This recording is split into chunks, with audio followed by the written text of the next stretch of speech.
ஒரு யானை டெய்லி வந்து டீ சாப்பிட்டே போயிருக்கேன். அந்த பஸ் ஸ்டாண்டுக்குள்ளே உள்ள ஒரு டீ கடையில் எலி அந்த வடையை புறம் தேடி தேடி திண்டுக்கிட்டே இந்த யானையை பார்த்துட்டு போய் சொல்லியிருக்கு, உன்னை எனக்கு ரொம்ப பிடிச்சிருக்கு, ஒரு நாளைக்கு ஒன்று தள்ளி உட்காருங்க. யானை சொல்லியிருக்கு, நான் ஆள் பார்க்க நீ எப்படி பண்ணுவ? ஹலோ, நான் ராடை நல்லா பப்ளிக்கில் பண்ணவனா அப்புறம் ஊருக்காரையும் பூரா தவிர்வேன். தென்னந்தோப்பில் போய் குனிஞ்சுக்கிறேன். அங்கே வந்து எலி அன்னைக்குன்னு டிஷர்ட்டு ஜீன்ஸ் பேண்ட்லாம் போட்டு கண்ணாடிலாம் போட்டு யானை முதுகில் ஏறி கப்ளிங்க தேடி இருக்கு. கப்ளிங்கில் 2 தடவை உள்ளே போய் சாத்து சரின்னு ஒரு வழியாக பின்னாடி வந்து மெதுவாக அந்த நேரம் ஒரு இளநி யானை தலையில் விழுந்திருக்கு. யானை எலி ரொம்ப வலிக்குதா, மெதுவாக செய்வா,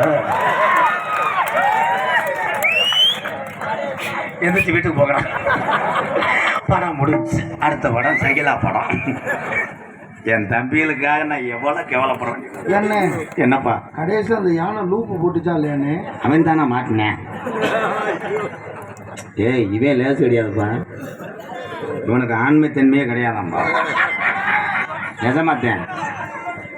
அதுக்கு ஒருத்தன் வந்து சொல்லியிருக்கேன், இந்த மாத்திரையை போடுங்க அடி பின்னி இல்லாமல் முண்டை சாப்பிட்ருக்கேன், அது வயிற்றால மாத்திரையா மிதந்து போய் இது ஒன்று லேடிஸ் ரெடி ஆகிடுச்சு. போய் அப்படியே மண்டையில் விளக்கனை வச்சுட்டு முட்டியிருக்கேன்,